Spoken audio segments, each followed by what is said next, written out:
নামাজ মানুষকে জিরো থেকে হিরো বানায় দেয়।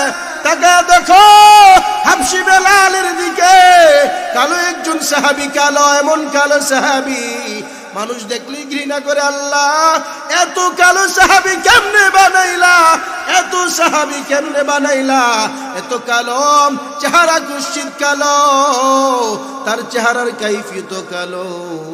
কিন্তু আমার আল্লাহ তাআলা বলেন, ও দুনিয়ার মানুষ সকল, আমি আমার সাহাবী, আমার বন্ধুর সাহাবী হযরতে বেলালের কালো চেহারাটা তোমাদের কাছে কালো হতে পারে, আমি আল্লাহর কাছে আয়নার মতো পরিষ্কার সুন্দর। আল্লাহ বেলাল রে তো পাওয়ার দিছে জানুনি, আল্লাহ বেলাল রে তো পাওয়ার দিছে রে, যেই বেলালের আযান বন্ধ হওয়ার কারণে আমার আল্লাহ সূর্য ওঠা বন্ধ করে দিয়েছে। যেই বেলালের পায়ের শব্দ আল্লাহর নবী রাহমাতাল লিল আলামিন আরশ আজিম থেকে শুনতে পেয়েছে। যেই বেলালের কান্নার শব্দ আমার আল্লাহ শুনতে বড় পছন্দ করতেন।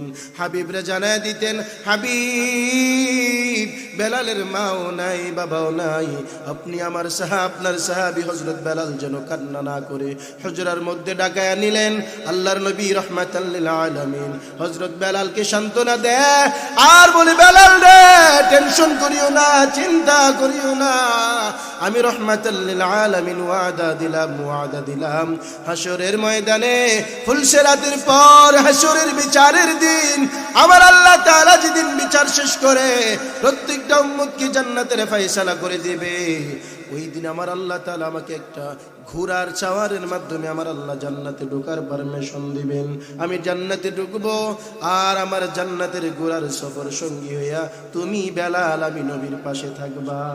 আল্লাহ রাব্বুল আলামিন তার কালামের মধ্যে বলেন, কুল ইন্না সলাতি ওয়া নুসুকি ওয়া মাহইয়ায়া ওয়া মামাতি লিল্লাহি রাব্বিল আলামিন। নামাজ আদায় করো কার জন্য? আল্লাহর জন্য। নামাজের মধ্যে সিজদায় কি পড়ি? সুবহান রাব্বিয়াল আ'লা, সুবহান রাব্বিয়াল আযীম। আল্লাহ আপনি পবিত্র, আপনার মতো পবিত্র কেউ নাই। বলেন না, আল্লাহ তাআলার মতো পবিত্র কেউ আসেনি। বান্দা ডাক দিয়া বলে, আল্লাহ আপনার মতো পবিত্র কেউ নাই, আপনার মতো মালিক কেউ নাই।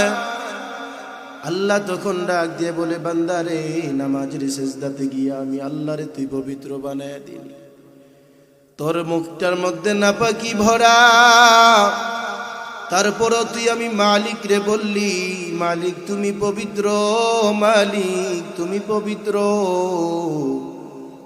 বান্দা তুই আমার পবিত্র বানায়া তুই কেমনে নাপাক অবস্থায় থাকবি? ওই সিজদার মধ্যে আমার আল্লাহ বলেন, যা যা বান্দা, আমিও তোরে পবিত্র বানায়া দিলাম। নামাজের সিজদার মজা সবাই পায় না, মাঝে মধ্যে আল্লাহ ডাক দিয়া কো, বান্দারে তাহাজ্জুদের মুসল্লায় দাঁড়াও, তাহাজ্জুদের মুসল্লায় দাঁড়ায়া জীবনের গুনার জন্য একটু ক্ষমা চেয়ে নাও। তুমি যখন তাহাজ্জুদের নামাজের মুসল্লায় দাঁড়ায়া যাবারে বান্দা, ওই সময় আমি আল্লাহর কুদরতি আরশ আজিমে একটা জোশ উঠে যায়। ওই সময় আমার মালিকের কুদরতি আরশ আজিমে একটা জোশ উঠে যায়। আমার আল্লাহ বলেন, বান্দারে সিজদার মধ্যে এক ফোঁটা চোখের পানি ফেলা দে, এক ফোঁটা চোখের পানি আমি আল্লাহ তাআলার কাছে এত পাহাড় পরিমাণ হয়ে যাবে। এক ফোঁটা চোখের পানি তোর তামাম জিন্দেগির গুনাহ ক্ষমা হয়ে যায়। গুনাহ করে করে যখন জীবন আমার ক্লান্ত, পাই না খুঁজে ঠায় আমার বাবা মা বিহীন, ছায়া ছিল বাবা আমার এই ধরাতে, হায় মায়ে যে আজকে কাছেও থেকো আমার পাশে নাই। ঠিক না? বাড়ির পাশে মায়ে ঘুমায়, নেই না খোঁজ খবর, বাড়ির পাশে মায়ে ঘুমায়, নেই না খোঁজ খবর, নিব কেমনে ও লোকজন বলো আমায় বলো। এই কথারই জবাব যেন কারো মুখে নাই, বাবা মা ছাড়া সন্তানের উপায় কিছুই নাই। ও বান্দা, দুনিয়ার গুনার জন্য একটু অনুতপ্ত হও। ফালিয়াদহাকু কলিলা ওয়ালিয়াবকু কাসীরা। এই জীবনে কয় ফোঁটা চোখের পানি আল্লাহর জন্য দিলা, নিজের গুনাহের জন্য ফালাইলা? আল্লাহ বলেন, বান্দা, একটা ফোঁটা চোখের পানি তোর জগমগ চোখ থেকে ঝরলো না। তোর ঘরের মধ্যে সিনেমার পর্দা চলে রে বান্দা। 70 বছরের জিন্দেগিতে তুই একবার ফজরের নামাজে ডাকলি না, বিবি ওঠো। ফজরের নামাজে তোমার মুখ থেকে আসলো না, বিবি একটু জাহান্নামের কথার একটু ভাব, বিবি রে। হতে পারে এই ফজরের নামাজের ঘুমটা আমার জন্য জাহান্নামের কারণ হয়ে যেতে পারে। পারে কি পারে না? চতুর্পাশে মসজিদের মাইকেল এলান তোমার কানের শব্দের কাছে আসে। গভীর রাতে বন্ধু আইসা ডাকে, বন্ধু রে একটু বিপদ লেগে গেছে, বন্ধু একটু উঠোস না। বন্ধুর ডাকে বন্ধু লাফ মারিয়া উঠে বলে, বন্ধু বল কি হয়েছে? এমক সমস্যায় পড়েছি বন্ধু রে, আমার সাথে একটু যেতে হবে। বন্ধু দ্বিমত করে না, সাথে সাথে বন্ধুর জন্য পাগল হয়ে যায়।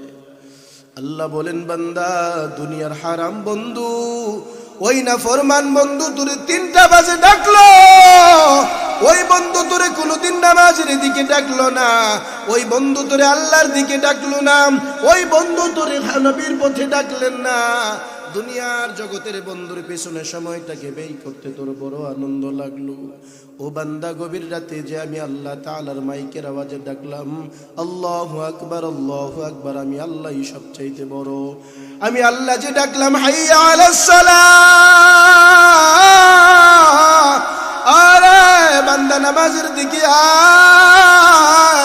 আমি আল্লাহ যে বললাম, হাইয়া আলাল ফালাহ, তুই আয় বান্দা কল্যাণের দিকে আয়। কারণ নামাজ একটা এমন ইবাদত, মানুষ নামাজ থেকে যখন হারিস হয়ে যায়, নাফরমানের কাতারে চলে যায়।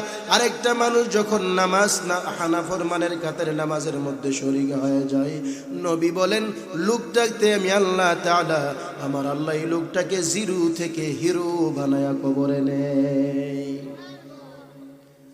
আল্লাহ ডাকতেছে, হাইয়া আলাস সালাহ। কণ্ঠটা মুয়াজ্জিনের, কথা বলেন, কথাটা কার? কণ্ঠটা মুয়াজ্জিনে বলতেছে, হাইয়া আলাস সালাহ। দ্বিতীয়বার আবার ডাক দিয়ে বলতেছে, আসসালাতু খায়রুম মিনান নাওম। ঘুমের চেয়ে নামাজ ভালো, আর তুমি ঘুমাইও না। ঠিক মতো পড়িলে নামাজ, জান্নাতে তোমার ঠিকানা। সুবহানাল্লাহ। ঘুমের চেয়ে নামাজ ভালো, আর মুমিন ঘুমাইও না। ঠিক মতো পড়িলে নামাজ, জান্নাতে হবে ঠিকানা। ও গো আমার ভাই বোনেরা, জলদি করে উঠে যাও, ওযু করে তাড়াতাড়ি নামাজ পড়তে লেগে যাও। আহা নবী বেনামাজির শাফাআত করিবেন না। ঠিক মতো পড়িলে নামাজ, জান্নাত তোমার ঠিকানা। নামাজের দরকার আছে। যেই কপালটা নিয়ে আল্লাহ তাআলা এত সুন্দর কপাল একটা দান করছেন, হাসরের ময়দান আল্লাহ বাছাই করে করে কিছু উম্মতকে আল্লাহ জান্নাতে দিবেন, যার কোনো হিসাব হবে না। নামাজ এমন একটা ইবাদত, চাইলে সবাই করতে পারে না। বর্তমান যুব সমাজ নষ্টের দিকে চলে গেল। নাফরমান বাবা একটা কাম্য ছেলেকে 18 বছর পূর্ণ হলো, নামাজের জন্য কোনো তাকিদ নাই, হেদায়েতের কোনো আলোচনা নাই। সন্তানকে ছেড়ে দিয়েছে, যা সন্তান জাহান্নামের পথে যায়। 18 বছর 22 বছর পার হইল, সন্তানকে বিদেশের জমিনে পাঠায় দিল। বাবার উদ্দেশ্য সন্তান টাকা দিবে, বাবা আনন্দ ফুর্তি করবে। যখন প্রবাসের টাকা বন্ধ হয়ে যায়, লোকজন জিজ্ঞেস করে, আঙ্কেল আপনি কেমন আছেন? বলে বেশি ভালো নাই। কেন রে? আমার সন্তান আজ 2 মাস ধরে টাকা পাঠাইতে পারে না। নাউজুবিল্লাহ। টাকার জন্য সে ভালো না। অথচ নবী বলেন, আমার আল্লাহ তাআলা যদি সব চাইতে বড় নিয়ামত বান্দাকে দিয়ে থাকে, সেই নিয়ামতটা হচ্ছে বান্দার সুস্থতা। যে অসুস্থতা হয়, সে বড় সুস্থতার মর্যাদা কতটা বড় হয়ে যায়। এই জন্য বললাম, নামাজ মানুষকে জিরো থেকে হিরো বানায় দেয়। টাকা দেখো হাবশী বেলালের দিকে, কালো একজন সাহাবী, কালো, এমন কালো সাহাবী মানুষ দেখলে ঘৃণা করে। আল্লাহ, এত কালো সাহাবী কেমনে বানাইলা? এত সাহাবী কেমনে বানাইলা? এত কালো, চেহারা কুৎসিত কালো, তার চেহারার কাইফিয়ত কালো। কিন্তু আমার আল্লাহ তাআলা বলেন, ও দুনিয়ার মানুষ সকল, আমি আমার সাহাবী, আমার বন্ধুর সাহাবী হযরতে বেলালের কালো চেহারাটা তোমাদের কাছে কালো হতে পারে, আমি আল্লাহর কাছে আয়নার মতো পরিষ্কার সুন্দর। আল্লাহ বেলাল রে তো পাওয়ার দিছে জানুনি, আল্লাহ বেলাল রে তো পাওয়ার দিছে রে। যেই বেলালের আযান বন্ধ হওয়ার কারণে আমার আল্লাহ সূর্য ওঠা বন্ধ করে দিয়েছে। যেই বেলালের পায়ের শব্দ আল্লাহর নবী রাহমাতাল লিল আলামিন আরশ আজিম থেকে শুনতে পেয়েছে। যেই বেলালের কান্নার শব্দ আমার আল্লাহ শুনতে বড় পছন্দ করতেন। হাবিবরে জানায় দিতেন, হাবিব, বেলালের মাও নাই, বাবাও নাই, আপনি আমার আপনার সাহাবী হযরত বেলাল যেন কান্না না করে হুজরার মধ্যে ডাকায়া নিলেন। আল্লাহর নবী রাহমাতাল লিল আলামিন হযরত বেলালকে সান্ত্বনা দেয় আর বলে, বেলাল রে, টেনশন করিও না, চিন্তা করিও না, আমি রাহমাতাল লিল আলামিন ওয়াদা দিলাম হাসরের ময়দানে ফুলসেরাতের পর হাসরের বিচারের দিন আমার আল্লাহ তাআলা যেদিন বিচার শেষ করে প্রত্যেকটা উম্মতকে জান্নাতের ফয়সালা করে দিবে, ওই দিন আমার আল্লাহ তাআলা আমাকে একটা ঘোড়ার চাওয়ারের মাধ্যমে আমার আল্লাহ জান্নাতে ঢোকার পারমিশন দিবেন। আমি জান্নাতে ঢুকবো আর আমার জান্নাতের ঘোড়ার সফর সঙ্গী হইয়া তুমি বেলাল, আমি নবীর পাশে থাকবা। বলেন, নামাজে দাম বাড়াইলো না কমাইলো? হযরত বেলাল কত কষ্ট করছে জানেননি?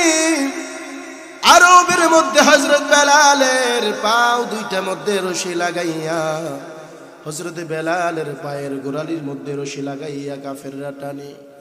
আর হযরত বেলাল একটা শব্দই বলতেন, আহাদ আহাদ আহাদ, একক আল্লাহ ছাড়া কোনো মাবুদ নাই। এমন অত্যাচার করেছে রে কাফেরের গোষ্ঠীরা।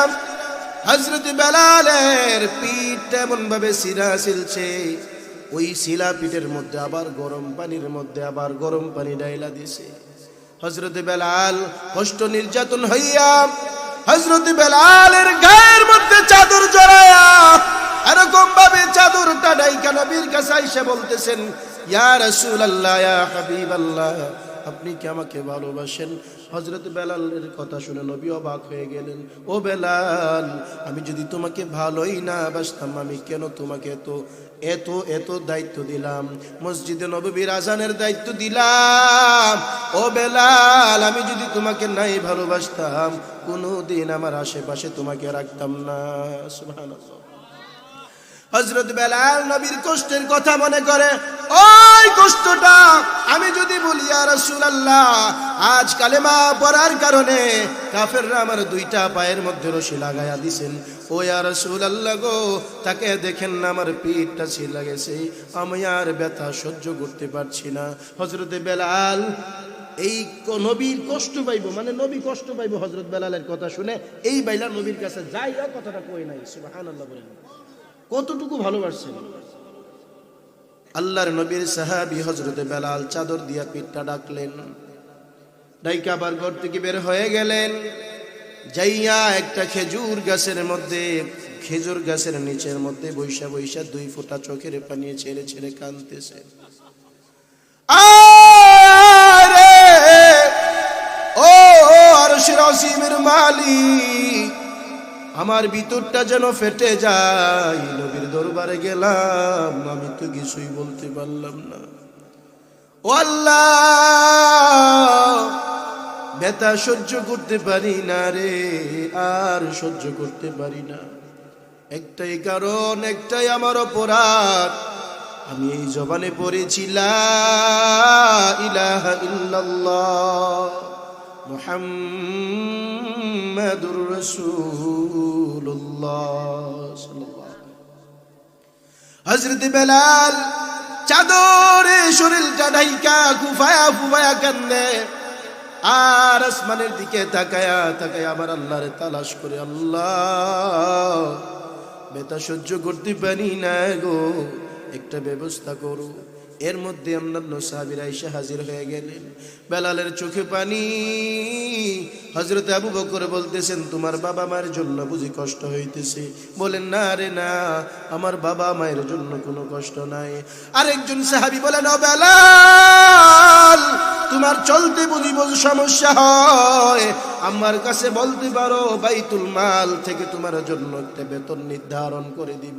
হযরত বেলাল বলেন, দুনিয়ার সম্পদের আমার কোনো দরকার নাই, আমার যেই সম্পদ আল্লাহ দিয়েছে আমি দোয়া করি, আমি বেলাল যেন আমার আল্লাহ আগে নিয়ে নে, আমার নবীরে যেন আমার দুই চোখের সামনে থেকে না নে। কি সম্পদ পাইছে ওই বেলাল? চাদর দিয়ে সরাইয়া সরাইয়া গুফাইয়া গুফাইয়া কান্দে, আর বলতেছে, সাহাবীরা রে, বুঝতা না আমি আমার মাওলার সাথে একটা গুরুত্ব আলোচনা করতেছি, তুমি তা বুঝবা না, তুমি কোনোদিন বোঝার চেষ্টা করবা না, আমারে প্রশ্ন করবা না, আমাকে আমার মতো থাকতে দাও, আমার মালিকের সাথে নীরবে একটু কথা বলতে দাও। চিল্লা বলেন সুবহানাল্লাহ, জোরে বলেন সুবহানাল্লাহ, আরো জোরে সুবহানাল্লাহ, নারে তাকবীর। হযরত বেলাল চাদরটা ঢাইকা হঠাৎ করে হযরত আবু বকরের কাছে বলতেছে, আবু বকর, নবীর ঘরের ভিতরে গেলাম, একটা কথা বলার জন্য কিন্তু সাহস পাই না, তোমারে তো আল্লাহ বড় ভালোবাসে রে, তোমার কাছে একটা কথা বলি, তুমি আমার সাথে ওয়াদা করো, কোনদিন নবীর কানে সেই কথা দিবা না। সুবহানাল্লাহ। নবীর কাছে আমার এই কথাগুলো দিবা।